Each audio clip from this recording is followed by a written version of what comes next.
So ఇప్పుడే మనం చూసుకున్నట్లయితే 2 నుంచి మత్స్యకార వృత్తి అర్హుల గుర్తింపు. మనకి వేట నిషేధ సమయంలో అందించే మత్స్యకార వృత్తి కోసం అర్హులైన లబ్ధిదారులను గుర్తించేందుకు ఈ నెల 2 నుంచి ఎన్యూమరేషన్ ప్రారంభిస్తున్నట్లు మత్స్యశాఖ కమిషనర్ అయితే తెలియజేశారు.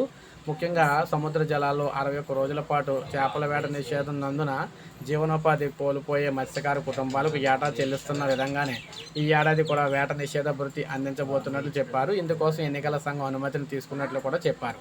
మే 2 నుంచి గ్రామ స్థాయిలో చేపట్టే ఎన్యూమరేషన్లో నిబంధనల మేరకు అర్హులను గుర్తిస్తామన్నారు. గతంలో మాదిరిగానే ప్రతి కుటుంబానికి కూడా 10,000 చొప్పున ఆర్థిక సాయం అందిస్తామని వీరైతే తెలియజేశారు. అయితే మనకి 2వ తారీఖు నుంచి అయితే సర్వే జరిగి తర్వాత మనకి ఒక వారం రోజుల్లో ఈ మత్స్యకారులందరికీ కూడా 10,000 రూపాయలు అయితే జమ చేయడం అయితే జరుగుతుందన్నమాట.